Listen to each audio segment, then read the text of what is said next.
the best place you've visited so far in terms of conference and just the climate? The climate in Malta is pretty good. The weather's been fantastic here. I think my favorite conference each year, to be honest, is Anarchapulco, which happens in Acapulco, Mexico each winter. And it's really a fun group of exciting people. Technically, it's not even a cryptocurrency conference, but it's a bunch of voluntarists from all over the world get together. And those were the people that really got excited about Bitcoin and digital currencies earliest on. And so it really feels like a bit of a homecoming gathering there to go to Anarchapulco each year. Tell me the story about you getting into the crypto industry. So my background as a young man was using computers and studying computer science and studying economics. And if you think about it, Bitcoin is convergence of both of those two things. So when Bitcoin came along, I could understand the computer science side and I could understand the economic side. And I knew that people were going to start using it as money. There was absolutely no doubt in my mind that people were going to start using it as money. And like anything, the price is set by supply and demand because the supply of Bitcoin was limited. As more and more people demanded to start using it as money, the price would have to go up and go up a lot. So my first step was to buy a bunch of Bitcoin. My next step was to start investing in the businesses that would make Bitcoin easier for people to use as money and building the tools and infrastructure for people to use it as money. And sure enough, that was a pretty successful strategy. What year was that? You said that you bought Bitcoin. That was February of 2011. And I remember very clearly, and I was the first person in the entire world to start investing in this ecosystem. There were no projects back then, so my first step was to buy Bitcoin. And then I started working on building projects myself. And then the first project that even had any sort of a semblance of structure to it was a company called BitInstant that allowed people to buy their first Bitcoin at Walgreens and Walmart and 7-Eleven and places like that. And so my first investment paid in Bitcoin was in BitInstant. Last year, you seemed to choose another side. You decided that you would believe in Bitcoin Cash. Why? So I would actually take issue with the question itself. So I didn't choose a different side. Okay. I'm on the exact same side I've always been on, which is peer-to-peer electronic cash for the world. And sadly, using a bunch of censorship and propaganda and personal attacks and trolling on the internet, the BTC version of Bitcoin has morphed from having the goal be peer-to-peer electronic cash for the world into being a peer-to-peer science project or store of value project. But I'm someone who wants to enable every individual, everyone on the planet to be able to send and receive money with anyone else instantly, basically for free, and not need permission from anybody else. A peer-to-peer store of value doesn't enable that. Bitcoin Cash does. So if you look at it objectively, Bitcoin Cash is the same version of Bitcoin described in the Bitcoin white paper. It's the same version of Bitcoin that I got involved with in 2011. It's the same version of Bitcoin that I started investing in. So I'm investing and active in the exact same version of Bitcoin that I've been involved in for almost 8 years full time. And the thing that everyone's calling Bitcoin in the media today, it has the name Bitcoin, but it doesn't have any of the characteristics that made Bitcoin popular to begin with. And it doesn't have most of the entrepreneurs that made Bitcoin popular to begin with. Bitcoin Cash has those characteristics, and Bitcoin Cash has most of those entrepreneurs. Is that how you usually react to criticism that you get? Because a lot of people saw you as a Bitcoin Jesus, pardon me for the...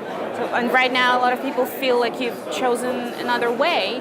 So is that the way you respond to them? I think anybody that thinks that I've chosen another way should stop and look at the situation more deeply, because I have the exact same speech about Bitcoin that I've been giving since 2011, and that's that it enables anyone, anywhere on the planet, to send and receive any amount of money with anyone, anywhere, instantly, basically for free, and there's nothing anybody can do to stop it. And that speech that I've been giving since 2011 is still completely true about Bitcoin Cash. It's no longer true about the version of Bitcoin that everyone's calling Bitcoin. So that means I'm promoting the same version of Bitcoin, and the thing that has the ticker symbol BTC, it's Bitcoin in name only at this point. It's not, its essence is no longer Bitcoin. Why do you think Bitcoin failed you and your trust?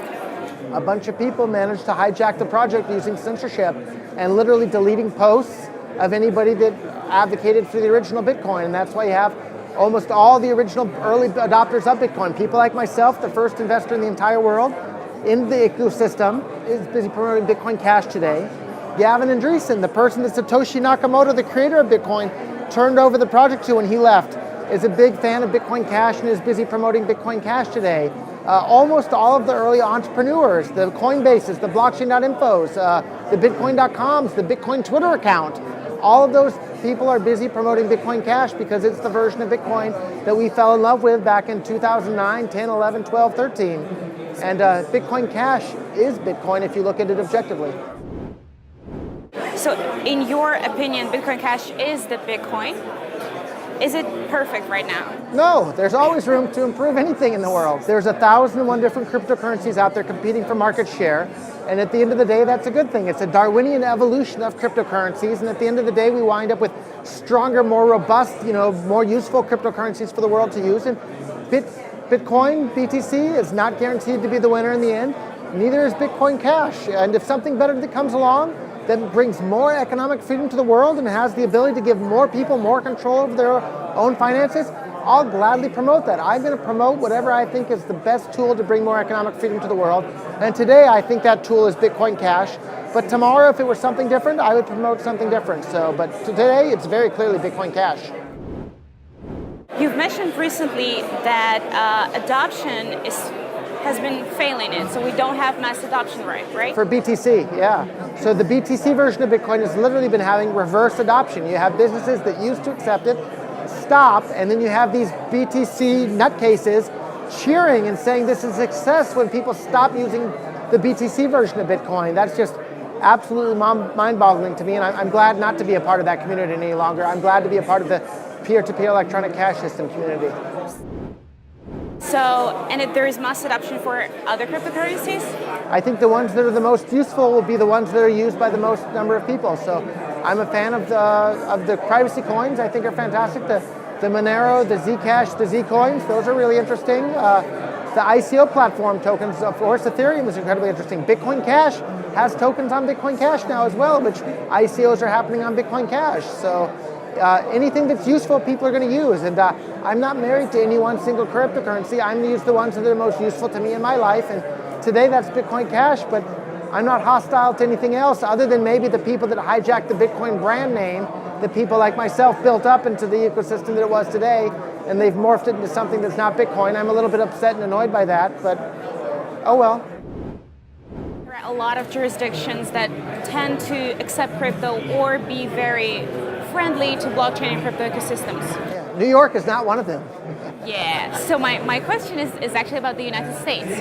What do you think in general about the crypto regulations there? Are they fair, given the fact that they're regulated by the 1913 year? No, they're not fair. They literally have secret undercover government agents going on local Bitcoins and then trying to buy Bitcoins from people. When they sell them the Bitcoins, they arrest the people and toss them in jail for years. This is madness and needs to stop. So shame on the US for doing that sort of thing. No civilized country would lock people in jail for years for selling Bitcoin to another person who wants to buy it because they didn't get permission from some politician. It's madness happening in the US. And man, you're living on the edge doing business in the US when it comes to cryptocurrency. You're living dangerously to do so. So what is the most friendly crypto ecosystem? We're filming this here in Malta. Malta's definitely towards the top of that list, if not at the very top. So, of course, it's the countries that have the most economic freedom around the world. So it's the Singapores, the Hong Kongs, the Switzerlands, the Maltas, the Cypruses. The U.S. is falling farther and farther down that list of countries with economic freedom around the world. And it's sad. As someone who's originally from the U.S., it's sad to see that. But the truth is the truth, regardless of how it makes me feel. What is the future for the crypto industry and blockchain industry? The future is more and more adoption, more and more usage, more and more integration into the society that we live in around the world. And the regulations can only slow it down. It can't stop it. What about the price of cryptocurrency? They are very volatile this year. BTC basically had it on lock where they were going to have 99% of the market share around the world until they committed economic suicide by limiting the ability of people to use the BTC version of Bitcoin. And so now there's 1,001 different cryptocurrencies competing for market share. There's more than 1,001 different tokens competing for market share. It's really, really hard to know, but as an investor, you should look for the tokens or the cryptocurrencies that are the most useful, and the ones that are the most useful are the ones that are going to be used by the most number of people, and the ones that are used by the most number of people that have a limited supply are the ones that will have the highest price. So that's what you should look at for as an investor. Cointelegraph. Like, subscribe, and hodl.